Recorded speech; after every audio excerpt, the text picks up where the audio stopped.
We're back for UFC Fight Night Emmett versus Vallejos. Full card predictions from the Meta Apex in Las Vegas, Nevada. We've got 14 fights on this card this Saturday, coming off of UFC 326, where we had the BMF title fight, with Charles Oliveira and Max Holloway. Great victory for Oliveira. He stuck to the game plan and executed, but that's not really a BMF fight, but good on Charles. We still had a good night despite that L. We went 8-4 on the card. Regardless, though, we've got 14 fights this week on a decent Apex card. We got a lot of talent on this Apex card, and obviously a main event that is primed to potentially push Kevin Vallejos to the next step. He gets the ultimate gatekeeper, we can say now, in the 41-year-old Josh Emmett. That's the main event, but 14 total fights on this card. And folks, before we get into the video, make sure to hit that subscribe button down below for some more UFC content here on Greedo Plays MMA. Later in the week, we'll have our best bets for this card on Thursday.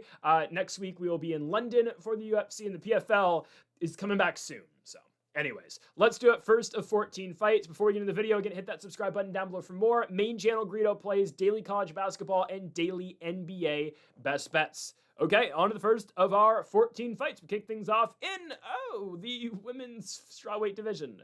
Piera Rodriguez versus Sam Hughes. You know, there's not a fight that screams Apex prelims opener more than this fight. I say that with the utmost respect. No fight says Apex opener more than this one. Sam Hughes versus La Fiera, Piera Rodriguez. I assume we're going to see a lot of wrestling. I'll say that. I assume we see a lot of wrestling. Piera Rodriguez needs to win rounds 1 and 2 by out-wrestling Sam Page. If she does, she'll win. Because we know the track cardio of Sam Hughes, she's so good in the third round. Get it? Because she's a high school track coach, I think that was her thing once. I don't know if she still is. Her conditioning, her cardio is great. Okay, yeah. She'll look to scramble wrestle you. Sam Hughes has a slightly better wrestling game than a lot of these low-level, 115-pound fighters. Like, she was able to submit Shanna Bannon, who's low-level. She beat Stephanie Luciano, who's kind of low-level. Victoria Dudakova, very low-level. It's just the cardio of Sam Hughes and the pace of Sam Hughes. And how can I forget? This is actually a rematch. Yep, I forgot about that, too, until like a couple hours ago, but when I was getting ready for this fight happened. I don't blame you if you forgot about it because, well, it was in 2022 and Piera Rodriguez won. It was a unanimous decision back on Grasso versus Arujau back again in 2022, and Rodriguez was able to win it 2-1. She was not able to hold down Sam Hughes. That's basically the entire story of the fight. Rodriguez was able to scramble and get takedowns, but she wasn't able to hold Hughes down on the ground. However, she still won the fight. She wins 2-1. Rodriguez actually wins most of the striking exchanges. Hughes, again, you know her thing. It's tempo and it's volume, but she doesn't hit very hard. Rodriguez's strikes are way more damaging, and obviously she had the takedowns and Hughes didn't.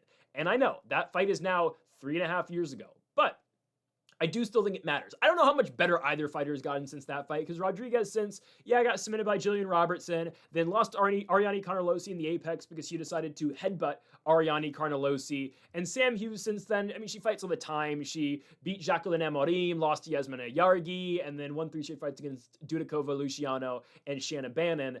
But I think the fight kind of plays out the same exact way. Rodriguez should win. I think the only difference is maybe Rodriguez is able to hold Hughes down this time. I mean, Hughes is 33 now. Rodriguez is 33 as well, so they were both math 30 approximately for that first matchup. I just think the difference maybe this time Rodriguez should be able to hold her down. Striking wise, again, Rodriguez was doing more damage than Hughes. Of course, you know, Sam Page, again, her thing is she gets better as the fight goes on. She has a really good gas tank and she's able, again, to just pour it on you late in fights. That's what she did, I guess, in the Dudakova fight, because these fighters, again, just don't have the cardio she does. But I think Rodriguez is able to win those first 2 rounds, just like the first fight, and nothing else past that really matters. I think Rodriguez is able to take down Sam Hughes, and that's what's ultimately the most important, fact from that first fight is who was the aggressor on takedowns attempts, and who was just the better wrestler in that fight. It was Piera Rodriguez. Yes, Sam Hughes was able to scramble out of some spots and get back up to her feet, but ultimately, who won the wrestling exchanges? That was Piera Rodriguez. You know what that means? I'm taking Piera Rodriguez to beat Sam Hughes again. Again, I don't have much else to say about this fight striking-wise. Again, Rodriguez is going to throw harder than Hughes. Hughes is probably going to land more often. But the wrestling advantage to me is going to go with Rodriguez, and that's who I think dictates the win. I think that's what dictates the winner of this fight. Again, watch out for Hughes' cardio. The UFC likes Hughes quite a bit, so a close decision maybe she gets. But I think rounds 1 and 2 will be clear for Rodriguez, and Hughes will come on at the end of that fight. But ultimately, yes, Rodriguez, the Venezuelan, should win. The Venezuelan now training out of Panama wins. Rodriguez opens the night with the unanimous decision victory. On to our second fight of the night, we move to the bantamweight division. Why is this fight so low on the card? I have no idea, but here he is, Elijah Swift. Oh my goodness. Elijah Swift-Smith takes on Jiu-Jitsu Su Young Yu. A really good fight low on the card, as Elijah Smith obviously undefeated in the UFC 2-0, coming off the huge slam knockout victory last summer against Toshiyomi Kazama. And Jiu-Jitsu Su Young Yu is also undefeated in the UFC. He's 16-3 as a pro, but 3-0 in the UFC, winning the road to the UFC, and then winning back-to-back fights against AJ Cunningham and Long Zhao. Now, Long Zhao didn't kick/knee Su Young Yu in the nuts 3 times like he did against Cody Garbrandt, and one of the weirdest fights I've ever watched. I'm sure the CBS and Paramount execs were more than excited to have that fight on national television, but it's okay. You had a guy vomiting into a bucket in the middle of the fight, which is technically should have meant the fight should have been over, but whatever. I don't care. Garbrandt won, we won, so we don't give a damn. Anyways, Jiu-Jitsu beats Long Zhao in his last fight in the summer, and now here he gets Elijah Smith, who I believe is one of the most talented prospects in the sport. It's just, can he put it all together? And can Elijah Smith find that aggressiveness, and can he find that next level that's going to start putting away fighters, is my question. He'll be tested here, because Su Young Yu is going to try to drag Elijah Smith down and obviously make this a wrestling match. Elijah Smith has a good overall wrestling base and takedown defense. I think so. I mean, Kazama took him down, but obviously Elijah Smith, was able to find a way to slam Kazama, right after the takedown, essentially, a couple minutes after the takedown. Vince Morales took Smith down a couple times, but again, I don't think he's a horrible defensive wrestler. And I think he's actually a good defensive wrestler, I'll say. And I think he is able to keep this fight standing against you. And if that's the case, well, Elijah Smith should be able to win. I just need to see that next step from Elijah Smith on the feet, where he is starting to piece together his combinations, when Elijah Smith is starting to walk fighters down and put them down in fights as well. Again, the slam knockout against Kazama is one of the most impressive you're going to see. Again, that is like Rampage Jackson Pride levels of finish. I mean, legitimately, you compare them side by side, it is legitimately like what Rampage Jackson used to do in dudes in Pride when they were trying to get a triangle choke on him. He'd pick them up and he'd slam them right down on their head, and that's what exactly Smith does against Kazama. And you would think the UFC would strap a rocket to this dude's back. You think they'd take him out of the apex, they make him a big star, because you can keep replaying that knockout, that slam knockout over and over and over again. But yet, nope. No, they haven't. He's back in the apex, and he's even lower on the card in this fight than he was in his last fight. I mean, you'd think they'd really roll with Elijah Smith. He's a second-generation UFC fighter. I mean, there's not many of those. His father used to fight in the UFC a long time ago, and the crazy knockout he got against Kazama, and he's 23. Why wouldn't you push this guy? But here he is with a stylistically difficult matchup, but I'll tell you, it's not stylistically difficult as long as Elijah Smith keeps it standing. Because if Elijah Smith is able to keep Jiu-Jitsu on his feet, I'm not saying Jiu-Jitsu's a sitting duck, but Smith will see a lot of success. And eventually Smith will put away Jiu-Jitsu, who, Jiu-Jitsu's the nickname. He's really a decision merchant. He's more, again, I'm a point fighter who can wrestle you and hold you down. Okay, I'm going to win a decision. But sure, again, to each their own, go get your victories. But Su Young Yu's not going to do the most damage to a fighter. He's looking to win a fight off of control. He's looking to earn points. He's really not looking to inflict damage and get you out of there. Maybe he'll be looking to submit you, I'll tell you that. But he's not looking to hurt you, and he's not looking to TKO you. That's where Elijah Smith, I think, can be way more aggressive. And obviously not ultra aggressive to the point where, okay, you overextend. Now Su Young Yu's taking you down. Obviously, you're not cautious of what obviously is coming back at you wrestling-wise. But I think Elijah Smith is able to really sit down his punches, and I think he'll land against Su Young Yu in this fight. I think he will be able to keep the fight on the feet. And if that's happening, yeah, Elijah Smith will win the fight. And I think he should be able to win the fight pretty easily. Again, as long as he's able to keep the fight on the feet, stay off his back, Su Young Yu doesn't really offer him much. Because again, I've watched Su Young Yu. He's not looking to inflict too much damage on you. He doesn't throw that hard. He doesn't throw that often. He's looking to pick his shots. He's looking to drag you down. Elijah Smith's out there to hurt you. If the Kazama fight's not an example of that, Elijah Smith is a great fighter who's looking to do damage in his fights. He is going to do damage against Su Young-yu. First round, in my opinion, might be a little bit of a feeling out process, but that second round, that's where Elijah Smith, I believe, really starts to pour it on. Once he knows, okay, this guy's not going to hurt me. This guy can't even take me down to this point anymore, and I'm wearing him out already. I'm going to now start to pour it on. Elijah Smith, towards the end of the second round, is going to get that finish against Su Young-yu. I'm going to go second round knockout win for the American Elijah Smith, a guy, again, who's good for straight 15 minutes, trains at somewhat elevation. Elijah Smith, second round TKO for our first finish on this Apex card. Next up, we go to the bantamweight division, as we've got a matchup between Bia Mesquita and Montserrat Rendon, who I guess is going now by Montse Rendon. That's now on both Tapology and the UFC's website, so Montse Rendon takes on Bia Mesquita. Montse Rendon, who may be one of the only UFC fighters in the entire promotion, not just now, but ever, to not have a single finish win in her not just UFC career, in her mixed martial arts career. Montse Rendon does not have a single finish. That's a really hard, that's really hard to get, I'll be honest with you. And to one, be in the UFC with that resume, and two, just to never have a fight ever be finished. Like, win or lose, every fight Montse Rendon has is a decision. Coming off a big win over Elise Pereira, right? Huge victory. She wins it by decision, a fight that she's not expected to win. Pereira is a favorite. It was Pereira's UFC debut, and Rendon's able to win the fight. She wins a striking fight against, let's say it, a hesitant Pereira on the Noche card in San Antonio in September. This is Rendon's fourth walk now in the UFC on Saturday, as she opened up her UFC career beating Tamara Vidal. She then lost a unanimous decision to Daria Zelzidakova, where Zelzidakova was able to do way more damage on the feet than Rendon, and then she beats Elise Pereira. I will tell you, Bia Mesquita is going to be a top 15 fighter very shortly. And that's a combination of a couple things. Yes, first of all, it's the skill of Bia Mesquita and just how good of a grappler and just how good of a jiu-jitsu player she is. Two, bantamweight, women's bantamweight is the weakest weight class in not just women's MMA, but in the UFC and just in MMA in general. With a win here, Bia Mesquita should find herself in the top 15 currently in the women's bantamweight division. I gotta think, hell, we've got Miesha Tate still ranked 14th. Luana Santos, who is not bad but not great, is ranked 15th. Yeah, she beat Melissa Corden and she's ranked. Come on. Bia Mesquita should be ranked really soon. And yes, Montse Rendon is not close to a ranked fighter either. According to Tapology, there are 30 UFC women's bantamweight fighters, and ranked 24th is Montse Rendon. The only fighters below her are Tainara Lisboa, who has not won a fight since 2023. Josie Nunez, who's not won a fight since 2023. I don't know why Michelle Montague's at 27. That's ridiculous. I don't know why that's wrong from Tapology. Montague's much better than that. Zelzidakova, who's not good. Elise Pereira, who obviously Rendon just beat. And then Haley Cowan, who's 0-2 in the UFC. Those are the only fighters worse, according to Tapology, than Montse Rendon. Mesquita, they have ranked 21st. But, you're not telling me Mesquita is not a top 15 fighter in the weight class.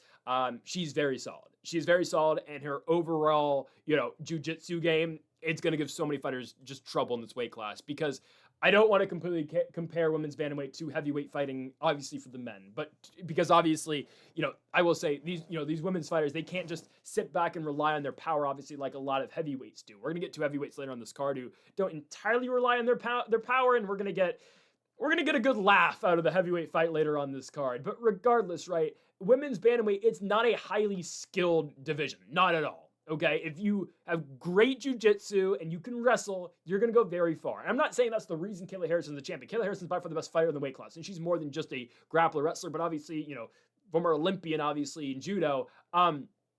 Fighters of this caliber and of this skill set that Bia Mesquita have will continue to go far in the Ultimate Fighting Championship. You saw her submission victory over Irina Aleskiva, submitted her in the second round in her first fight in Brazil. She's going to submit Montse Rendon. Okay, here's the thing. We've seen Montserrat Rendon, and what she's wanted to do so far in her UFC career. She wants to take you down. She wants to hold you down. She couldn't do it against Pereira, but she's able to win a boring striking fight that nobody remembered. You are going to see the levels between an all-world caliber jiu-jitsu player in Bia Mesquita compared to Montse Rendon, who is a low-caliber UFC fighter. Trust me, you are going to see a huge contrast in ability. This fight's not competitive. I firmly believe Bia Mesquita is going to submit Monsi Rendon. I'm going to go on a limb and say it's going to happen in the first round. I mean, there is a clear skill gap.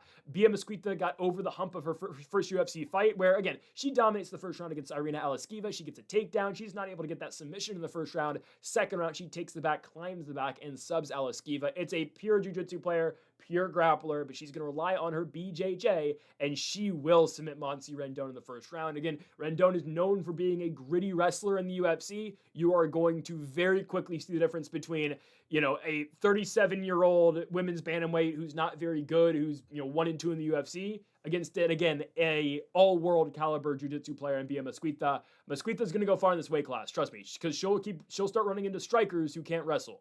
If Bia Mesquita right now fought Raquel Pennington, I might take Bia Mesquita. That sounds crazy. I might do it. That's not going to happen. Like, she'll have to fight Nora Canole first, and then she'll have to fight Carol Hossa, and then, go fight, Aldana. But that's my same thing about Eileen Perez. Eileen Perez right now is the second best women's bantamweight on the planet. Sorry, she should be ranked second in the rankings. Nunes isn't ranked, but it should be Harrison, Nunes, Pena, Eileen Perez. Norma. God, this weight class is horrible. Mesquita wins by first round sub. Next up, we move on to a matchup between Luan Lacerda, and we now have the UFC debut of the Spaniard in Hecher Sosa. Sousa just won his contract on the Contender Series. The UFC made a big deal, obviously, and again, it was an emotional story. I believe, if I'm not mistaken, I think I got this right at the top of my head. His father just died. I think it was during fight week. It was a couple days before the fight. His father unfortunately passed away. Hecher Sosa, fights through it, wins a unanimous decision over Max and Lee, gets his contract. Dana, I believe, wrote him a letter or wrote him a note saying, be the reason why, I'd be the reason why people remember your family's name. Again, good moment, honestly, and a great moment in the Contender Series. And now Sosa gets his first opportunity in the promotion against Luan Lacerda. Luan Lacerda is not that high level. I'll just say that right away. Luan Lacerda has had 3 fights in the UFC, has 1 win, Simon Oliveira. Simon Oliveira was extremely low level. He lost every single fight he was given in the UFC. Oliveira, again, went 0-4 in the promotion. So obviously, Luan Lacerda was able to go out in their fight and submit him in the first round. Both these guys are willing grapplers.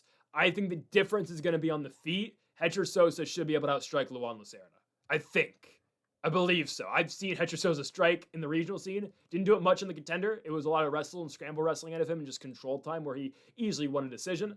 I think the difference in this fight's on the feet. On the ground in the wrestling game, I think it's even. Again, pure wrestling, Hecher Sosa is probably better than Luan Lacerda, probably. On the feet, that's the difference, though. Hecher Sosa should be able to knock him out, I think. Hecher Sosa, again, on the regional scene, we did not see on the Contender Series. But on the regional scene, in Madrid, in Spain, he was able to really accumulate a lot of knockouts. I'll be honest, I don't know if Hecher Sosa's as good as Tapology voters think he is, because he's a 94% favorite on Tapology. And sure, again, all these people just think, well, yeah, Sosa should win. Sure, I mean, he's a minus 230 favorite. Again, I don't know if he's as good as a minus 230 favorite should be. And partially that's okay. Yeah, Luan Lacerda is not very good either. It's just, I need to see Hecher Sosa fight some better guys. Okay, Max and Lee was undefeated 9-0, up-and-coming prospect from Brazil. Okay, yeah, again, it was a good win. That dude was anorexic, I'm sorry. He was like 6'2", and he was, all stick and bones. I mean, again, he was 6'2" at fighting at 135. The dude was an anorexic fighter. And good for Hecher Sosa for winning, This dude he fought Max and Lee was coming off a bunch of wins in a row. Again, great win for Hecher Sosa. We thought Sosa was going to knock him out because, again, the guy didn't have a chin. But he just took down Max and Lee. Fine, okay. Max and Lee's defensive striking was horrible. So, again, that's why I'm not sold on Sosa. He couldn't finish Max and Lee. He gets Lacerda, who, again, is not the highest caliber guy. Again, striking-wise, Luan Lacerda got pieced up by Cody Stamen. Damone Blackshear TKO'd him. And yes, he went out and beat Simon Oliveira, but Simon Oliveira was one of the worst signings the UFC's made in a while. Not in terms of they got Patchy Mix and he sucked. And obviously, Patchy Mix just 2 days ago lost in Ryzen, or yesterday lost in Ryzen, my goodness. But Oliveira was never high level. Hecher Sosa should be able to get Luan Lacerda out of there, who, again's only victory is Simon Oliveira. Grappling-wise, again, I think Sosa can be successful, and if that's something he wants to pursue, I do believe it's going to be available to him. However, the striking game is also Hecher Sosa's. I do think it's slightly overrated, I will say. We went over his regional run before, his fight in the Contender Series, and of course, again, we last year went over every week of the Contender Series. We did predictions before every single fight, and we're going to do it again this year. It was really fun last season of the Contender. We did it, but we talked about, and we did a lot of film study and whatnot. We found out a lot of cool stuff about these fighters. Hecher Edger Sousa never fought any high-level guys on the regional scene, for the most part. There was a couple, but, I mean, not many, I will say. A lot of the guys he fought were just very mid and just regional talent. And we picked him, but, again, I thought he was going to knock Lee out.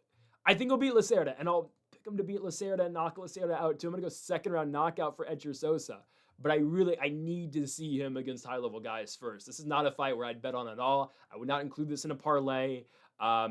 Probably not, just because, again, I don't think Sousa should be this big of a favorite against a guy like Lacerda. I will go Sousa by second-round TKO. I think he's going to be able to get Lacerda out of there because of Lacerda's lack of striking game. I think he is the all-around better guy. But, again, I don't have the utmost confidence in that. I will say that outright. But, yes, give me the Spaniard and Sousa to win the fight by second-round TKO. We move on now up to the lightweight division, as we've got Balaji Oki, the Zulu Warrior, taking on Manuel Sosa. We've got Belgium versus Brazil in this fight, and man, the fall off of hype on Balaji Oki has been crazy. I remember when Balaji Oki came into the UFC, a lot of hype around him. He was 7 or 8-1, fought Timmy Kwamba in his first fight, short notice bout because he was supposed to take on and destroy Damir Hadzovic at first, gets Kwamba on short notice and barely gets by.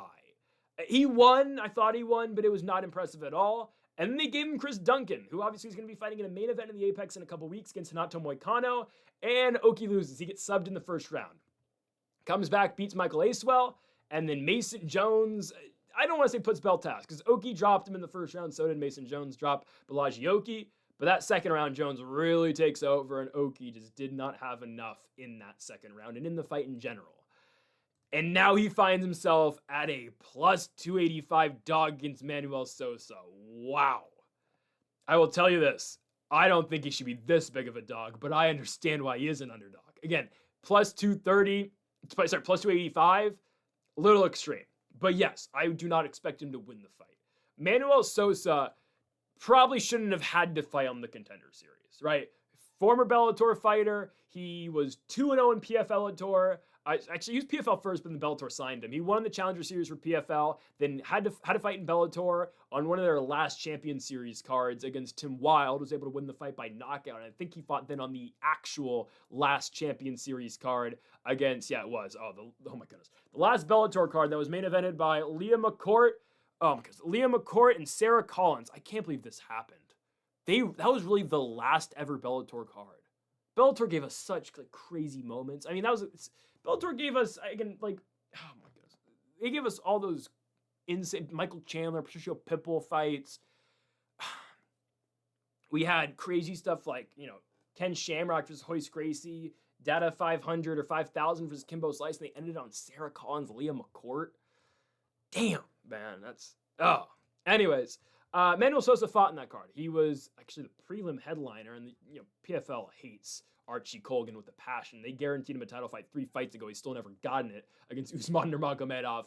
But Manuel Sosa lost to Archie Colgan. What I will say about that is there is no shame in that. Nobody's beaten Archie Colgan yet. And again, Usman Nurmagomedov will beat Archie Colgan, but I want to see it. I want to see, again, America versus Dagestani wrestling. I want to see Colgan get his shot. Colgan's a guy who does not go away. Collegiate wrestler at University of Wyoming. This is a guy who, again, trains in Colorado, trains at Elevation, got a great gas tank. There's no shame in losing to that guy. He's really good. Again, is he the most entertaining? Is he the most fan-pleasing? Definitely not, okay? If you want to introduce your friends to watching a UFC card, well, first of all, I wouldn't tell them to watch last night's card, and I wouldn't tell them to watch an Archie Colgan fight. But anyways, that's the one loss Manuel Sosa has. Okay, that's fine. Colgan, again, is likely the number 1 contender for Bellator at 135. Is he actually going to get the fight? 155. Is he going to get the fight? Probably not, because they hate him. But Sosa, to me, felt like he didn't need to fight on the contender because he knocked out Tim Wilde, lost to Colgan, wins an LFA prior to the UFC or prior to the contender, and then wins his contract over Christian Perez, knocking him out in the 3rd round. Again, it was on the feet, it was domination for Manuel Sosa. Again, where I think he's going to continue to struggle, unfortunately, is going to be with really good grapplers, really good wrestlers, because Perez saw his moments. Perez took him down 3 times, had 8 minutes of control time against Sosa, but on the feet, right, it was one-way traffic for Sosa. And once Sosa in that 3rd round, or once Perez during that 3rd round was just completely gassed and couldn't finish the takedowns and couldn't completely drag Sosa down anymore, Sosa just completely took over and obviously won the fight. So now he gets Balaji Oki, a guy who's not going to take him down, I don't think. Oki's never taken anybody down in the UFC except for Chris Duncan, and he found out, yeah, that's not what I should do against Chris Duncan, right? Eventually wound up in a guillotine choke. In a fight in which, right, before the takedown attempts and takedowns, argue Oki was winning. Again, the fight only lasted 4 minutes, but regardless, the way Duncan's career has gone, Oki's career has gone, and since then has been kind of crazy. Oki's going to get the type of fight he wants against Sosa. Sosa will strike with him. Sosa's going to beat him, though. That's my opinion. I think that's my opinion. Manuel Sosa, you give Manuel Sosa enough time with Balaji Oki, he'll get the finish. I think Balaji Oki wasn't what the UFC and what the general public thought he was. Okay? I think he's a little overhyped. He was a flashy guy from Belgium, fun fighter, fun striker. I just don't think he was ever the highest caliber and the highest skilled guy. And now we're going to see it against we haven't seen Balaji Oki straight just outclassed in the feet. We saw Mason Jones have success. We're going to see him outclassed this weekend, in my opinion. I'm going quick, man. Manuel Sosa, first round knockout. I do think we're going to see the difference in Manuel Sosa versus Balaji Oki. Sosa's just better, in my opinion. Manuel Sosa wins the fight. We're going to go Brazil over Belgium in this one. Sosa, first round knockout. On to our next fight, and wow, this is on the undercard too. Really. I'm going to say that again for our final prelim as well. Chris Curtis, the action man, buried on the prelims in the Apex, takes on Murtabek Orolbai. Huge matchup here in the welterweight division. Orolbai coming off of back-to-back wins over Tafik Musayev, which was huge with a Kimura, and a knockout against Jack Hermanson. And the UFC decided, you know what? Yeah, we're going to sentence you to a Apex prelims against Chris Curtis, which is a difficult fight, but a fight that shouldn't be on the prelims of an Apex card. But here we are. The Kyrgyzstani and Orolbai, I butcher his name every single time I say it. It's okay. Murtabek taking on Chris Curtis in this spot. Should be fun, but a fight that I do believe Orolbai should win. Chris Curtis has been like the best loser in the UFC. He has a lot of close fights that he just loses. He's coming off a win. He beat Max Payne Griffin. I have no complaints. I thought Curtis won. Thought Griffin won the first round. Curtis, as you know, gets better as the fight goes on. I thought he won rounds 2 and 3. I think he wins. Cool. Okay. Win in advance. Here he is. Chris Curtis now 6-4 on the UFC. And his losses, again, are all I could say controversial. To an extent. The Jack Hermanson fight, not controversial. Obviously, Chris Curtis crashed out in that fight. Well, Chris Curtis crashes out in every single fight that he has, but every single fight that he loses. But since he got knocked out by Ray Cooper III. But Curtis is complaining, obviously, that Jack Hermanson's running the entire fight. Again, Hermanson was sticking and moving, and he was winning. Whatever. Gaslam fight, Gaslam won. Curtis was mad. Okay, whatever. Brennan Allen fight, Curtis didn't complain that much about that one. I actually thought Curtis won. I think he did. I will stand by that. Chris Curtis beat Brennan Allen in the second fight. And then Chris Curtis versus Roman Kopylov. Competitive fight. Kopylov was probably winning. And they wave off the fight with the second left where Curtis probably was fine. Well, he got hurt with the head kick, but he could have been fine for one more second. But they said, no, Kopylov's the winner. Curtis comes back, though, later in 2025 in the summer in Nashville, and obviously then goes and beats Max Griffin in a fight where, again, he fell behind early, but got better in rounds 2 and 3, obviously banking the split decision, which I don't know what judge gave Max Griffin a second round in that fight, but obviously Curtis was able to win. He's 38, though, and you're taking on Orolbai in a very difficult fight at 170, man. Again, the way Murtek just fought Jack Hermanson, yeah. Again, we saw it coming because Hermanson, just got knocked out prior to that, and he was cutting all the way down, and it felt like a horrible spot for him. And Orolbai knocked him out the first round like we expected after, obviously, the Rodriguez knockout over Hermanson. But Murtabek's a guy who can win it everywhere, man. Good striking performance against Hermanson. If he needs to wrestle, he can. We'll see, because Chris Curtis, really good defensive wrestler. Curtis might make Orolbai fight him in a fight that Chris Curtis style of fight. I don't know if Chris Curtis can pull off a win against, a guy of Murtabek Orolbai's strength. And in terms of what he does on the feet combined with what he does on the ground. I just think the all-around game for the Kyrgyzstani is just going to be too much for Chris Curtis. I just think it's going to be too much to ask Curtis to overcome in this one. Because of the way that, Orolbai can wrestle, because of his good striking ability and the power that he swings with too. And again, I don't want to overrate him that much because on striking wise, because yes, his only knockout win in the UFC is Jack Hermanson, and it was Hermanson cutting all the way down to 170 pounds after fighting at 85 for all those years, and he had just got knocked out 3 months prior against Rodriguez. So it was always a really weird spot, but still, it's impressive nonetheless that Orolbai was able to do that to him.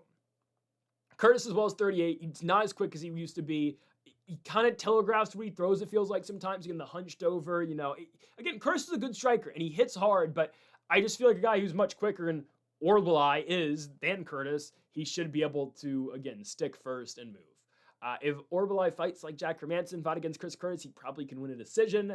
There is a chance to really do damage against Curtis as well and maybe get him out of there. But I'm going to go decision here for the Kyrgyzstani. Curtis is a difficult guy to put away. Even the Kopylov fight that maybe shouldn't have been stopped, Curtis was still somewhat in it. I'm going to go with the Kyrgyzstani and Orolbai to win this fight by unanimous decision. I think that gives us, again, some leeway with what, Murtabek decides to do. Is he going to try to wrestle the action man, which obviously is difficult to do? Chris Curtis, 82% takedown defense rate in the UFC, or are we going to see just a pure striking fight, which, again, I believe Murtabek can win as well. I'm going to go, again, with the Kyrgyzstani to take down the action man in terms of just win the fight. We'll see if he actually does get those actual physical takedowns in terms of the wrestling. Murtabek's going to win the fight by unanimous decision. On now to our next bout, we go to a veteran fight. We can say, oh, this is out of order. It's fine. We'll go one out of order. I think I mixed up the order for a second, but that's okay. Charles Johnson versus Bruno Silva. We'll get to the middleweight fight in a second. This is the fight that I said, why the hell is this on the undercard? I don't get it. I don't know why this is an undercard fight. Obviously, I'm referring to Charles Energy Johnson and Bruno Silva. I like Charles Johnson to win the fight. Again, Charles Johnson, how do I put this for Charles Johnson? It's like the kiss of death if you beat him. But if you lose to him, then you're just set. And we've continued to see that throughout Charles Johnson's career in the UFC. Again, former LFA champion. I knew who he was prior to his UFC run. I was impressed with Charles Johnson before the UFC, right? We watched him in LFA. He was the champion over there. I watched him fight against, it was Carlos Mota over in LFA once upon a time. Won a fight by 5th round TKO. Again, just a very solid striker. But again, his UFC run, he's beaten some of the best guys in the promotion. And at the same time, well, he's lost to Ode Osborne, a Cody Durden, a Rafael Estevam. Estevam, was undefeated at the time, and Estevan's a little better than those other names, so obviously still undefeated. We'll see what he does against Ethan Ewing coming up in April, but some of the guys Johnson loses to, you're like, really? You lost to him? Because again, Johnson's really good. And he's beaten Joshua Van. He's beaten Lonnie Kavanaugh, who just beat Brandon Moreno. He beat Sumadarji, who won yesterday against Jesus Aguilar. But then again, he loses to Durden. He loses to Ode. Ramazan Tarimov, okay, fine. Alex Perez, a fight that Charles Johnson was supposed to win an inch closer to the championship because, again, he owns a victory over the champion. There's one fighter in the UFC that has beaten Joshua Van. It is Charles Johnson. And I thought, and a lot of people thought, okay, the fight with him and Alex Perez, that's how he's going to get his shot. He's going to, or at least get inch closer. I'm not saying he was going to, immediately get that title fight, but that was going to be his opportunity, obviously, to continue to make his way up the rankings. And he obviously wasn't able to do it as he lost and got knocked out in that bout. So here we go. He comes back down to earth and takes on Bruno Silva. Bruno Silva is coming off a third round submission victory over Hyung-Sung Park, who I guess is most known for stepping up on short notice and getting a main event spot against Tatsuro Taira, who obviously is the other half of that championship bout against Joshua Van in Miami, Florida. But Bruno Silva, again, has had a decent run in the UFC. I guess you can say he may be most known because of the fight that he had, I guess, against one Manel Kopp, where Manel Kopp went into the flow state in that fight and just put an absolute beat down, obviously, on Bruno Silva. But Silva, again, back-to-back L's at the time to Manel Kopp and Josh Van, who are now obviously, the elite guys in the weight class. And then a win over Hyun-Sung Park. His other wins in the UFC, JP Bays, Victor Rodriguez, Tyson Nam, Cody Durden, and at the highest level, losses to David Dvorak and Tagir Ulanbekov. It's just hard to gauge where Bruno Silva's at. But where he will lose is to good strikers. The thing is, Bruno Silva's going to look to take Charles Johnson down in this fight. That's got to be his only pathway in this bout. And yes, Charles Johnson did get pummeled on the feet by Alex Perez. Perez was able to knock down Johnson twice in the span of 3 minutes en route to finishing him and knocking him out in January. And obviously, Johnson being such an active fighter, he gets back into the octagon right away, less than, 2 months after being knocked out by Perez. I I don't think that Silva's the type of guy who can make Johnson pay for coming back so quickly in terms of like, okay, well, his chin's not 100%, so now Silva's going to be able to pounce and knock him out. I don't think so. I still think Silva's best pathway is on the ground. Both these guys are older 125-pounders as well, as Bruno Silva is 35 years of age, going on 36. He will be turning 36 next month. Charles Johnson, on the other hand, just turned 35 at the beginning of the year, I believe, in January. But two older flyweights, I just think Charles Johnson holds a lot of strengths in this fight. Him being the longer fighter does help Bruno Silva obviously look for takedowns and try to attack the legs, obviously, and get to the hips some. Obviously, I think we'll see again some low shots from Bruno Silva. But I do think Charles Johnson's striking ability and his overall reach, I think, does pay dividends for him at the same time. Again, there's a huge height discrepancy in this fight. Charles Johnson, 5'9", feels like he's more like 5'10". Bruno Silva's 5'4". He's short for the weight class, and we've seen really good strikers go at Bruno Silva and finish him. Again, yes, those are Manel Kopp and Joshua Van. I understand. But I do think Charles Johnson's able to walk him down and win this fight. On the feet, again, I do believe this is a victory for Charles Johnson. It's all a matter of, can he keep Bruno Silva off his hips, and can he stay off of his back against a fighter of the jiu-jitsu caliber of sorts of Bruno Silva? I'm willing to say yes, Charles Johnson can do so. Again, Johnson sometimes feels like, fighters he should easily beat, fighters that he should easily beat, he loses to, and fighters that he should lose to, he should beat. But I'm gonna go on the side of how the fight should actually play out. And it screams to me Charles Johnson should beat Bruno Silva and eventually get that finish on Silva. I'm going to go second round TKO for the inner G. Charles Johnson picking up a huge win again, second round TKO over Bruno Silva. Next up, we move on to a matchup that I thought I had earlier. I mixed up my graphics, so here we are. A veteran matchup, and one could say an Unk versus Unk in the middleweight division? I don't know. Brad Tavares versus Eric Anders. This is a little out of place because, yes, the featured prelim is going to be Bruno Silva, Charles Johnson, so my apologies here. I just switched up the order, but here it is. In the middleweight division, Brad Tavares versus one Eric Anders. At 185 pounds, Tavares is a slight favorite at minus 135. Anders coming back again as the slight dog at plus 115. Should be a competitive bout again. Both guys very experienced in the promotion. Brad Tavares now 38 years of age. This will be UFC walk number 28 for Brad Tavares this Saturday. My goodness, he's been in the UFC for a minute, coming off a knockout loss last September to Robert Bricek in a fight in which Tavares was a pretty sizable favorite, one of the bigger favorites that he's been in a very long time in the octagon. Eric Anders is 38 as well, as Anders doesn't have nearly as many fights, but this will be walk number 20 for Eric Anders this weekend against Brad Tavares. He's coming off a knockout loss where Christian Leroy Duncan, CLD, spinning back elbowed him and knocked him out. So both guys coming off knockout L's. Obviously, Anders, prior to the Brad Tavares fight, prior to the CLD fight, was able to TKO whatever was left of Chris Weidman in December of 2024. So again, not a great victory considering, again, what Weidman was at that point of his career. Prior to that, Anders beat Jamie Pickett, who was never a high-level UFC guy. Again, when's the last really good Eric Anders win? It's Kyle Dawkins back in 2022. Again, yes, that same Kyle Dawkins who's going to be fighting on the White House card. If you want my opinions on the White House card, Greedo plays clips on TikTok. I went over that real quickly in a little 2-minute video. But anyways, Anders beat Kyle Dawkins. That was at the lowest point, though, of the Kyle Dawkins UFC run. Obviously, he rebuilt himself over in CFFC, and now he's going to fight on the biggest stage the UFC's maybe ever been on, obviously on the South Lawn of the White House against Bo Nickel. So we'll see how that goes. But anyways, Eric Anders did have that win over Dawkins where he TKO'd him back in December of 2022. Beyond that, doesn't really have that many great wins recently. I mean, again, Jamie Pickett, he got dropped by Jamie Pickett in the Apex. That was the retirement fight for Pickett, and Anders was able to survive and win on the phenomenal card known as Jairzinho Rozenstruik versus Shamil Gaziev. And Eric Anders beat Weidman, who, again, Weidman dropped Anders too in that fight. Weidman landed 16 significant strikes, dropped Anders in the first round, and won the first round against Eric Anders. And then, yes, CLD knocked down and knocked out Anders in their fight over in the Apex in 2025. I know Tavares is probably washed too, as Bricek was able to finish him, and Bricek was winning against Tavares prior to the knockout as well. Tavares has won 2 out of his last, 6 fights now? Or sorry, 2 out of his last, that's more. 2 out of his last 7 fights? Oh my goodness, the only victories are Chris Weidman and Gerald Mearshart. 2 washed grapplers, 2 washed wrestlers. And prior to that, Omari Akhmedov, who was another, at the time, washed wrestler. Oh my goodness. And Shoeface, who, before he went to PFL. Oh my goodness. I'm going to hesitantly take Tavares. How does Anders beat him?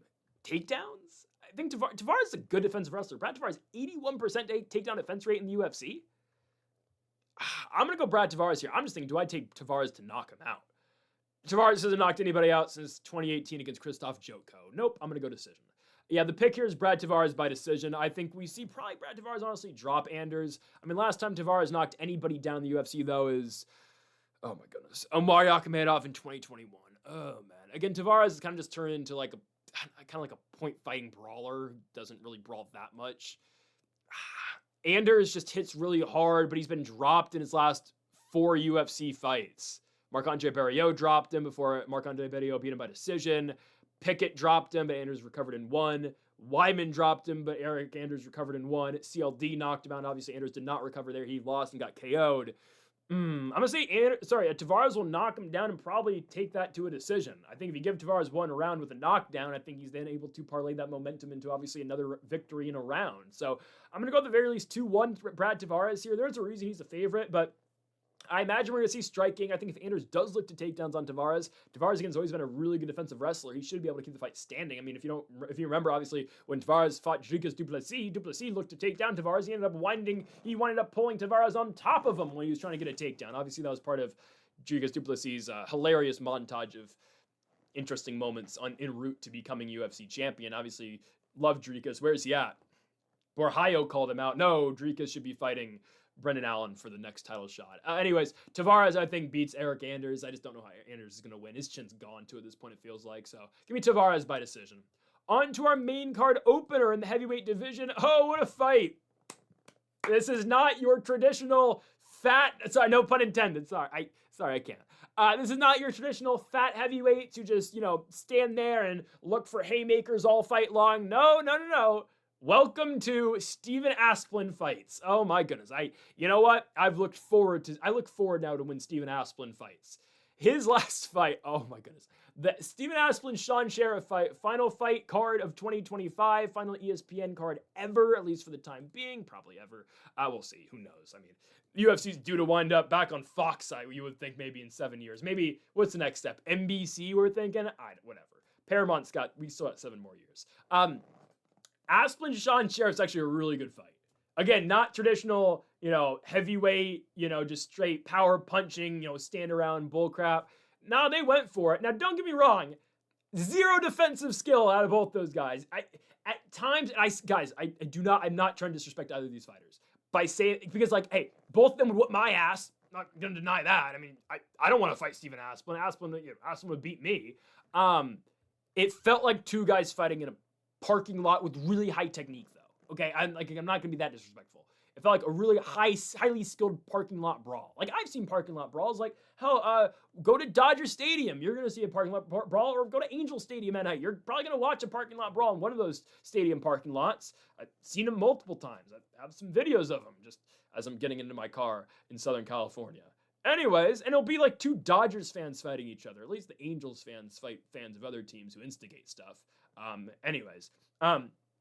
Yeah, Dodgers fans just fight each other, though. It's insane.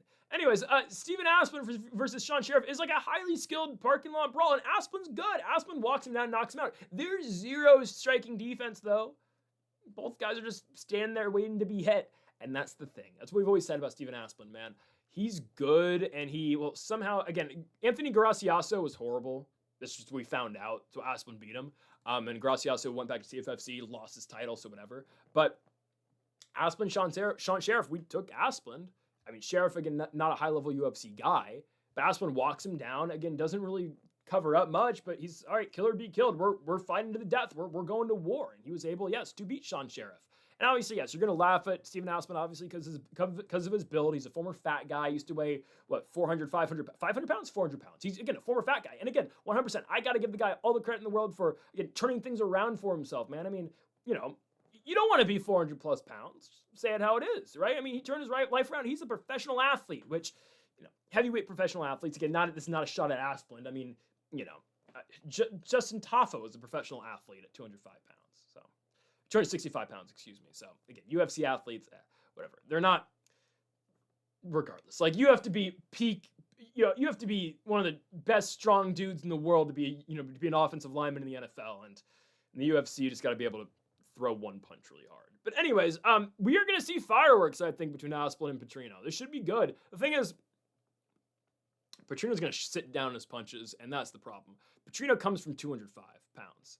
Did lose to Dustin Jacoby. Jacoby knocked him out. Did get submitted by Anthony Smith. Here's the thing. Fighters at 205 are way more skilled than fighters at 265. And that's the problem that a lot of these 265 pounders have, is that, okay, they're not skilled fighters. Again, Asplund's fun. He throws a lot of volume. He's way more fun to watch than, again, these heavyweights that just in hell, like Rizvan Kuniev versus Jaitan Almeida on the last Apex card. This is going to be way more entertaining, obviously. Someone's going to get knocked out. It's going to be exciting. Petrino's going to knock out Asplund, though. Because Petrino's going to sit down in his shots, and eventually he's going to put Asplund away. I'm going first round knockout for Petrino. And if the Asplund hype train continues, I will be pumped. I want Asplund to win. But I got to think about this from a legitimate perspective. Petrino's going to sit down his punches. Petrino's going to wait for Asplund to over-pursue. And Petrino, again, who comes from 205 pounds, where they actually counter-strike, where they actually, again, sit back on their strikes, and they don't just go straight war mode or just straight feints, one strike every 30 seconds mode. The fighters at 205 pounds are way more skilled than fighters at 265. And yes, there are certain exceptions. I'm talking about the top 8 of the weight class, if that. I'm talking about Aspinall, Gone, Volkov, Pavlovich, Blaze, Waldo. That's it. Kuniev, maybe. But that's it. There's not many really high skilled 265 pounders, right? That's where the guys at 205 come into play, and they start to dominate. Petrino, again, who's fought Dustin Jacoby, who's fought Modestas Bukauskas, fought Anthony Smith, he will be able to knock out Asplund. He might look to submit him because these guys can't grapple either, and that's definitely a possibility because Asplund's grappling is not good. We saw Denzel Freeman submit him in LFA. I still have a feeling Petrino's going to prove a point and try to knock him out. But if he gets into any bit of damage or any bit of trouble, yeah, the pathway's there. Asplund can't grapple either. So either way, first round finish for Petrino. I'll go knockout. Easily, though, could see the submission. Asplund, from what we have seen in the regional scene, can't grapple at all. Give me Vitor Petrino. Next up, we move to the featherweight division as Freaky Rahiki. Marwan Rahiki takes on Harry Houdini Hardwick. Should be fun, honestly. Should be a fun fight at featherweight. Freaky Rahiki making his UFC debut coming off a Contender Series victory. Harry Hardwick made his UFC debut against Cal Fernandez and got TKO'd. It was a calf kick TKO finish for Cal Fernandez. But now again, it is the UFC debut of Freaky Rahiki, who has some hype around him, right? Former Hex champion over in Australia, won the Beatdowns Promotion Championship as well, came into the Contender Series, won a fight by TKO. I mean, it was a blitz knockout, we can say, at a Freaky Rahiki, who is fun. He's a fun fighter. He goes for it. He is a dynamic striker who's going to throw a lot at you. Born in Morocco, now training in Australia. The dude is exciting. And I'm surprised the UFC didn't debut him in the Land Down Under earlier this year in February, but here he is on the Apex, and we get a guy from Great Britain versus a guy from England versus a guy from Australia/Morocco in the warehouse in the Apex. And trust me, Freaky Rahiki, I believe, is good enough to be out of the Apex like a lot of these guys in this card truly are. I mean, nobody really deserves to be in the Apex ever except for Ultimate Fighter and Contender Series and Zuffa Boxing, because that's what the Apex is made for. But anyways, Rahiki's good. And Rahiki's good. He throws, a lot at you. He's a dynamic striker who's just going to look to overwhelm you with the tools and the skills that he has. Harry Hardwick in his first fight in the UFC looked overwhelmed against Cal Fernandez. He did. And, it's been rough for the Hardwicks. But Harry Hardwick, Cage Warriors champion, won the championship, defended it 2 times.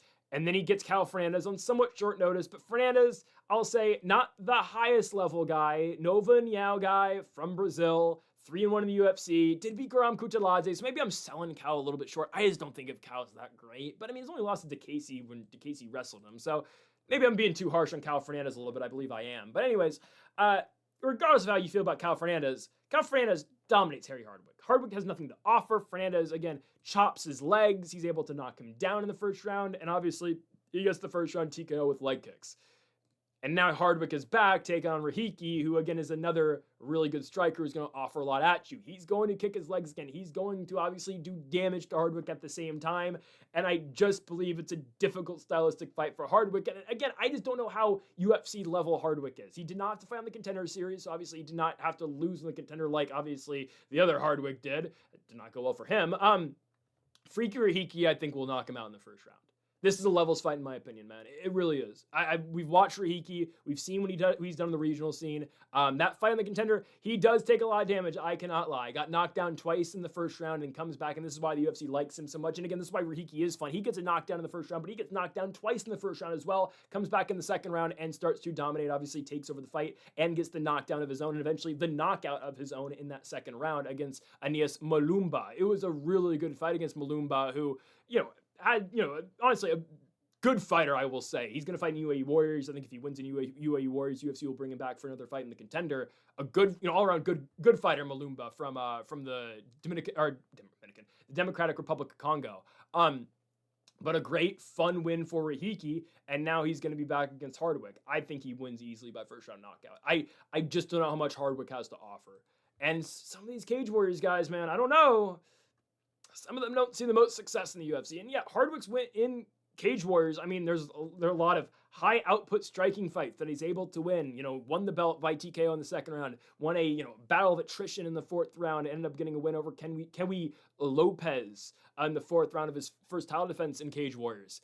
It's just Hardwick has too much for him. And maybe, again, it was a short notice call in France, fighting Kyle Fernandez. Maybe the moment was too big. You now get to find the Apex. It's a much more controlled environment. Obviously, less expectation. The lights legitimately just aren't as bright.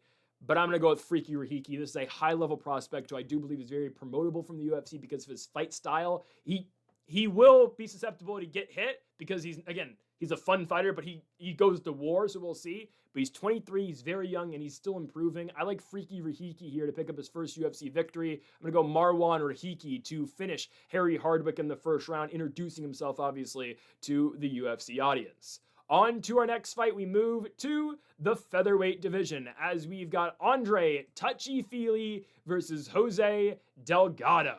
Delgado, man, a huge step back, we can say, in his last fight. I mean, the momentum this guy had going into his last bout in which he lost to, his nickname's still the Prospect, Nathaniel Wood. Again, set back a lot of momentum for Jose Delgado because, I mean, since his UFC debut, Delgado wins on the Contender Series, knocks out Connor Matthews, goes out and beats Hyder Emil in 26 seconds, man. Both guys were undefeated in the UFC. Hyder Emil was 11-0 as a pro, and Delgado went in there and knocked him out in 26 seconds. It was a huge knockout.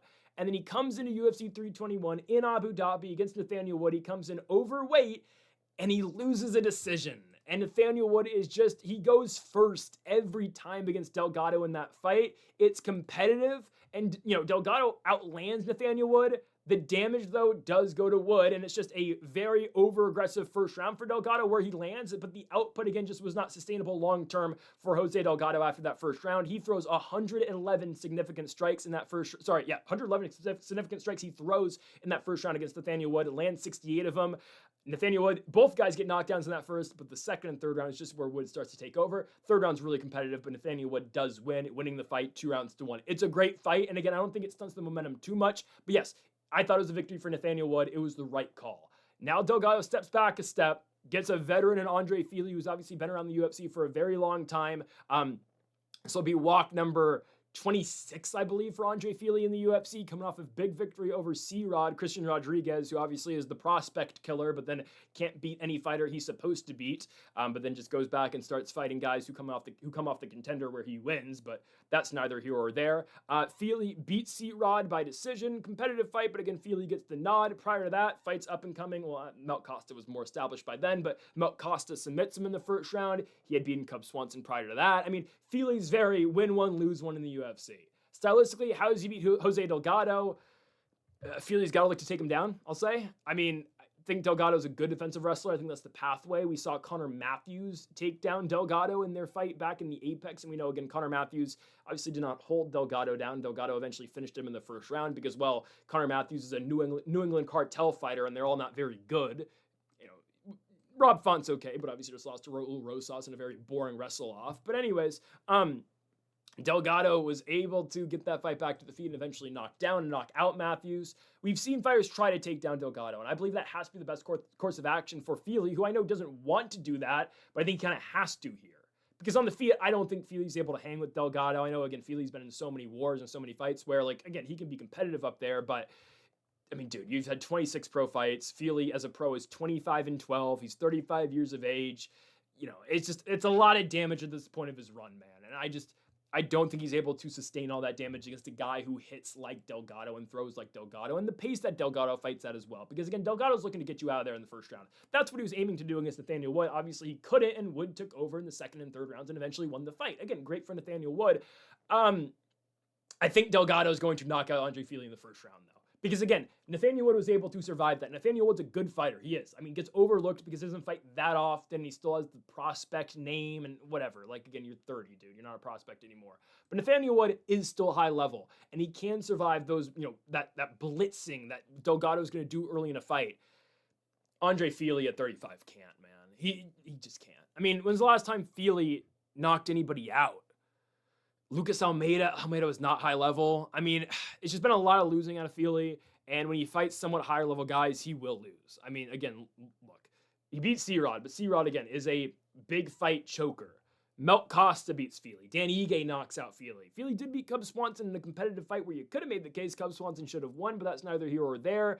Nathaniel Wood beat Fili. Joanderson Brithu knocked out Fili. Again, we've seen young up-and-coming guys who hit hard, been able to knock Fili out. I think Delgado's going to knock Fili out as well, and I think it's going to come early in this bout. I'm going to go Jose Delgado first-round knockout victory over Andre Touchy Fili. Again, I am a big believer in what Delgado does. Again, I do think there was some stock lost, I will say, in the loss to Nathaniel Wood, because if he had won that fight, I mean, we're thinking top 15 now for Delgado. But honestly, not a horrible fallback fight. I mean, again, the two victories he's already had in the UFC, both first-round knockout victories over Matthews and Hyder Emil. I got to imagine he's going to do the same exact thing to Andre Touchy Fili. I'm going to go first-round knockout victory for Jose Delgado, picking up another one in the first round against Fili. I just, again, don't think Andre Fili can survive that first round. Give me MMA Lab's own Jose Delgado by first-round knockout. On to our feature fight, we move to the light heavyweight division, as Omar Sy takes on the Hulk, Ion Cutelaba. Umar Sy finds himself at a minus 180 favorite. Cutelaba as a slight dog in this bout. And I get it. Umar Sy, 12-1 as a pro. One loss is to Alonzo Menefield, coming off victory over Brendison Ribeiro, who isn't the highest level of guy, but a win is a win. You'll take it. Ion Cutelaba, very experienced, right? 31 professional bouts, 8-10-1 in the UFC, coming off a competitive split decision loss in Montreal, Quebec, Canada, against, I think that was in Montreal, against Modestas Bukauskas. But again, Cutelaba, just a guy who's been around the UFC for a while. He's been around the top 15. Again, not in it right now, but another, just gatekeeping type guy at 205 pounds. Cutelaba, prior to the Bukauskas L, had won back-to-back fights against both Ivan Arslan and Ibo Aslan, as he was able to beat Arslan by split decision and beat Aslan by first-round sub. We'll see. Again, I don't think Umar Sy is as good as he was perceived coming into the UFC. Obviously, that was kind of showcased in the Alonzo Menefield fight, which was just a fight where both guys just kept missing. Umar Sy wins the second round. That's the round he wins because he takes down Alonzo Menefield. But rounds 1 and 3, you could argue Sy probably wins it because he should have won 1 and 2, I think. But that third round, again, it's just two guys. I mean, really, rounds 1 and 3, it's just the output's kind of there. Both guys just aren't really landing. And by the end of the fight, it's just kind of a boring slugfest where neither guy's really landing the most damning strikes. So again, it's a fight that happened. Alonzo Menefield gets the nod. It showed, okay, well, Umar Sy is not entirely ready, let's say, for the top of the weight class. So they fall back to a fight against Brendison Ribeiro, which obviously he wins by first round TKO. And now, obviously, here's the Cutelaba fight. He should beat Cutelaba, because I do believe Cutelaba, at this point in Ion's career, the best thing he's got is grappling. And his, let's say, power wrestling and his ability to look for submissions and hunt submissions. Well, that's not a hunt. It's just more, again, power submissions. I'm talking arm triangles like Ibo or Aslan, right? I mean, there's some guys who just aren't ready for it. I don't want to call Cutelaba a crafty vet because he's 32, but a crafty grappler, I will say. But some guys just aren't ready for that. Okay, Umar Sy, very physically strong guy. He, again, has the build to be a very good UFC fighter, let's say. He's 6'4", at 205 pounds, and he's got an 83-inch reach. Yeah, again, that's what you want out of a 205-pound fighter. I mean, legitimately, we are talking John Jones level of build. I mean, again, Jones, I believe, had a longer reach than that. Let me get exactly what John Jones's reach was. But I mean, because John Jones's reach was just insane. It was longer than Stefan Struve's. But again, that's what made John Jones John Jones. But it's honestly not that far off. Again, John Jones, 6'4", 84.5-inch reach. Umar Sy 6'4", 83-inch reach. Now, obviously, Umar Sy is nowhere close to Jon Jones. And again, this is not Jon Jones glaze, it's the truth. There's no fighter that's ever going to be Jon Jones. Just because of, and everything, again, like, came to be for Jon Jones. Again, he was so great as a fighter, but at the same time, I mean, the dude just, athletically was gifted, and his, the size and the reach advantage that Jon Jones had was just absurd, especially again, prime Jon Jones at 205. There's nothing ever like that. Jon, again, is, I think, officially retired, and him not being on the White House card officially confirms Jon Jones is never fighting again. I mean, yes, he was technically retired. We thought maybe it was just an Aspinall, they just didn't want to fight Aspinall. No, Jon Jones is never fighting ever again. Anyways, Umar Sy has the Jon Jones build. He does not fight like Jon Jones, but again, very strong dude, can keep range, just needs to learn, honestly, how to fight like Jon Jones. Obviously, you can't just get that wrestling ability and become, obviously, what Jon did, but there's a lot of potential still out of Umar Sy, who surprisingly only 2 years younger than Ion Cutelaba. Cutelaba 32, Umar Sy 30. Obviously, the experience is definitely on the side of Cutelaba, almost doubling, actually, yes, doubling the amount of fights that the French fighter has had in Umar Sy. But my point being is, I don't think Umar Sy is going to be caught completely off guard when Ion Cutelaba looks to take him down. Because on the feet, I do believe that's Umar Sy's world up there. I do think Umar Sy is able to win the striking exchanges. I know he was not great against Alonzo Menafield, but came back and looked good enough against Tibeto. Did have to take Tibeto down, though. Maybe he wrestles Cutelaba. It's just, does he want to be there against Ion Cutelaba? Because I feel like if you just keep range against Cutelaba and just kind of start throwing stuff at him and just keep distance, you'll be able to, like, out-jab Cutelaba. He's not going to throw that much. He's not going to land that much. Maybe, honestly, Sy should be able to out-wrestle Cutelaba too. Who am I kidding? Yeah, either way, Umar Sy should be able to win this fight. I'd be shocked if he didn't. I'm going to go decision here. I think he's going to point fight his way to a victory, in Jon Jones fashion, and we'll keep making the Jon Jones comps. But no, yeah, Umar Sy should be able to win the fight. I'm going to go decision victory here against Ion Cutelaba. I expect probably 327, maybe Cutelaba's able to win a round. But I think, again, Umar Sy I think it's a great learning experience losing to Menafield and coming back and beating Tibeto. We'll see what he does and how he's able to beat Cutelaba. But I do believe there's a lot of pathways for him, considering Cutelaba, over 30 plus professional fights, just not at his peak condition anymore, peak athletic career, or part of his athletic career. Should be a good spot for Umar Sy to win. Give me C by unanimous decision. On to the co-main event in the strawweight division, as Amanda Lemos takes on Jillian Robertson at 115 pounds. Potentially a title eliminator, especially for one Jillian Robertson. Lemos is coming off a loss to Tatiana Suarez. We've talked about this a lot. What the hell is going on at 115 pounds, can I ask? I don't know. 115 is confusing to say the least, right? I mean, it's a weight class that, you have a champion, obviously, in Mackenzie Dern, who beats Vina Jandiroba for the world championship. Zhang Weili vacates her belt to go fight, obviously, for the 125-pound strap against one Valentina Shevchenko. She's unsuccessful in that attempt, so obviously, again, the way the UFC is structured right now, to go and try to become a double champ, you have to, obviously, give up your current title, as, I guess, Alex Pereira is doing. Obviously, they don't want to hold up weight classes anymore, which, sure, I'm fine with. I just don't always love the vacant title fights, but I'd rather someone be the champion, obviously, than nobody be the champion, but that's neither here or there. You see, obviously, you see Zhang Weili, obviously, vacate the belt, and, okay, Mackenzie Dern's the champion, but who's the next title challenger has always been the question for me, because Mackenzie Dern, champion, number one, Zhang Weili. Tatiana Suarez, I thought was probably going to get the shot. It looked like, at least reporters and the UFC was kind of angling for that next, even though Suarez isn't the most entertaining. But Suarez is going to fight Lupi Godinez. And I guess it opens up, yes, for Zhang Weili versus Mackenzie Dern. I got to imagine probably the Newark, New Jersey card in May is probably where that's going to happen. If not, International Fight Week. But I'm starting to think Connor's International Fight Week, and they're not going to put a title fight under Connor. So probably May, Mackenzie Dern versus Zhang Weili. If not, they might make Mackenzie Dern go to China for a fight night.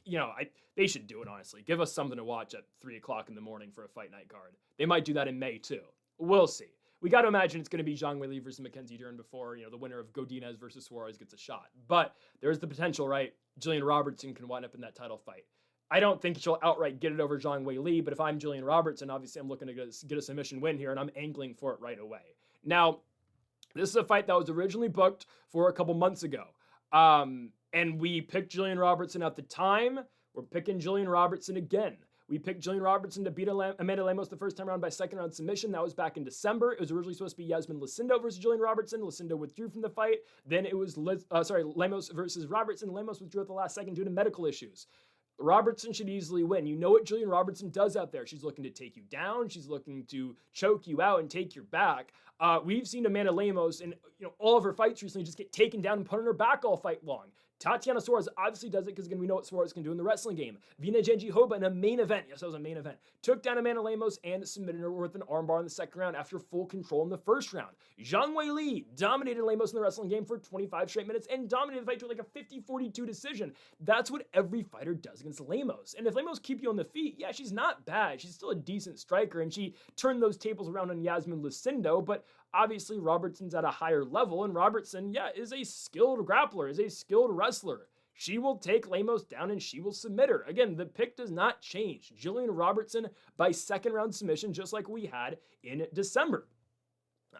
Lemos is 38 too. Lemos is not getting any younger. Yeah, she's still dangerous in the feet. If this was a pure kickboxing match between Lemos and Robertson, sure, I'd probably take the Brazilian. But that's not what we're doing here. It's mixed martial arts. Robertson is going to be able to take her down. And once he does get that takedown, I think it's going to look likely like the Jandiroba fight. First round, okay, she'll hold her down. Second round, yes, she'll now be able to take the back, find the back, and get that submission and put away Lemos officially. So Robertson, again, is on the cusp of a title fight. If I had to guess what the UFC is going to do next, you likely get, the winner of Suarez versus Lupi. I think we'll have to fight Robertson, which I think probably Robertson loses both of those fights, but the winner of that, whole tournament will then get to fight the winner of Mackenzie Dern versus Zhang Weili, where obviously we'll likely expect Zhang Weili to be the champion, but who knows, maybe Mackenzie Dern wins. Suarez versus Lupi is on the April pay-per-view. Probably hope, okay, winner can turn around, let's say, on International Fight Week card against Jillian Robertson, title eliminator bout. Winner obviously gets to fight the winner of Dern versus Zhang Weili to get everyone on the same timeline. It just makes sense. But I'm going to go Jillian Robertson second round submission victory over Amanda Lemos. On to the main event, as Kevin Vallejos is the biggest favorite on this entire card. Minus 500 for El Chino, as he takes on now the 41-year-old Josh Emmett in the main event. Minus 500 for Kevin Vallejos, as of course he faces that classic gatekeeper at 145 pounds. Of course, I'm talking about the unknockoutable, except if you're Michael Johnson, Josh Emmett. It's a good fight. It's a really good next step up, in my opinion, for Vallejos, who's obviously coming off of a huge knockout victory over Giga Chikadze back in December of 2025. That was the last card of that was the ESPN last card. Yes, it was. Huge co-main event victory for Vallejos. He's now going to officially get to put himself on the map as Vallejos. I don't know if he's officially ranked as of right now. He probably should be. Yeah, he's ranked 14th, taking on Josh Emmett, who's ranked 11th. It's an opportunity again for Vallejos to officially establish himself within, let's say, the top 10. He should be top 10 after this fight, because, I mean, Brian Ortega's still ranked at 45, and Ortega, isn't he going to 55? Is that guy ever going to fight again? I don't know.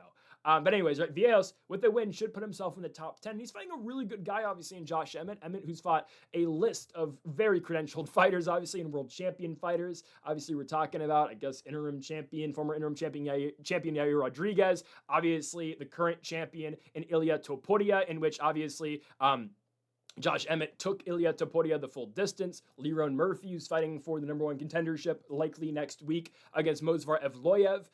He's fought some really good fighters. But Emmett now is coming off back-to-back L's, losing to Youssef Zalal by first-round submission. He got armbarred in the first round and lost to Liron Murphy in a 5-round decision prior to that in the Apex in a main event. And to me, this kind of feels like the same exact spot. It's a main event of an Apex card against a young up-and-coming guy. Now, Liron Murphy was way more established at the time than Vallejos was. Murphy was well within the top 10, I believe at the time. I think he was.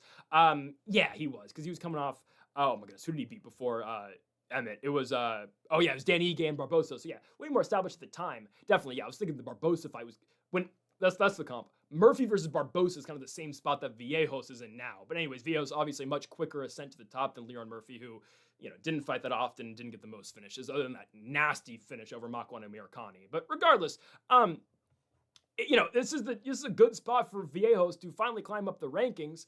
But again, Emmett's lost quite a bit, and she's just a gatekeeper at this point. We saw this against Ilia Topuria after, again, Emmett fought for the interim championship against Yair Rodriguez. Remember when that happened? It was a co-main event for a fight card in which Alexander Volkanovski was the main event, just fighting for the 55-pound title, but that's when the UFC was obsessed with interim belt, so they had to do Emmett versus Yair for the interim title just because they wanted another Mexican champion at the time.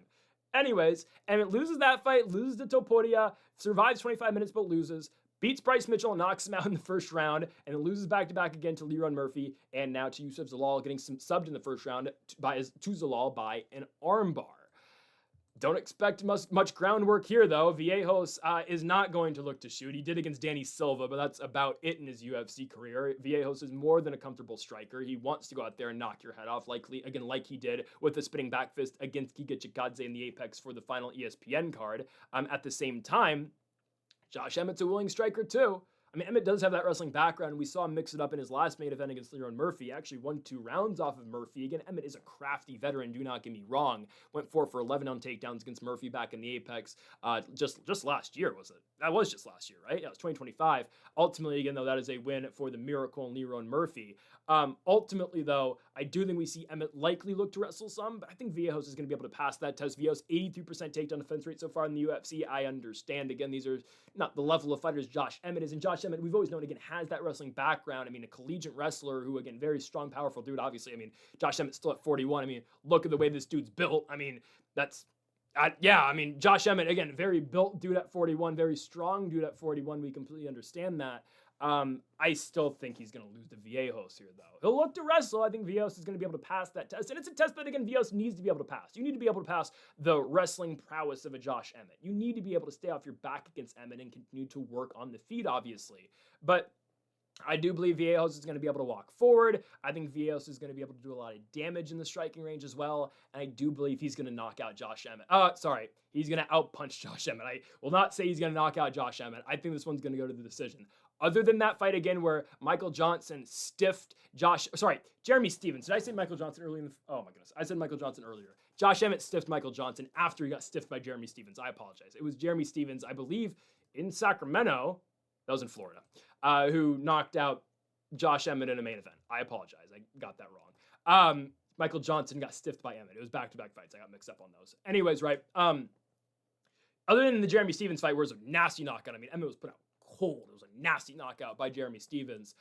No one's been able to finish Emmett. And that includes, or knock out Emmett. That includes Ilya. That includes Murphy. That includes, beat Dan Ige, beat Shane Burgos, right? No one's been able to knock Emmett out. Vallejos would be that guy, but I mean, he did go a full 15 with Danny Silva. And I just expect Vallejos to style on Josh Emmett for 25 minutes because, again, Ilya Topuria went 25 minutes with Josh Emmett and he wasn't able to finish him. I get it. Different kind of fight, obviously. Bigger octagon. That fight was in Jacksonville. Obviously, this one's in the UFC Apex, but I do think it's going to go the distance. I think Vallejos is probably going to win every single round. He's just that good. He's young, obviously, and still starting his UFC career. Vallejos only 24. This dude is a future top 5 fighter. I don't want to put the future title, I don't want to put the future champion tag on him because I hate doing that with any fighter legitimately because, you just never know. UFC and mixed martial arts is a weird game and a difficult sport, obviously, to project future champions with. But Vallejos, we can definitely say, is a future top 10 guy, top 5 guy, definitely. And he'll be in the top 10 for years to come. And obviously, he'll crack into the top 10 for the first time with a victory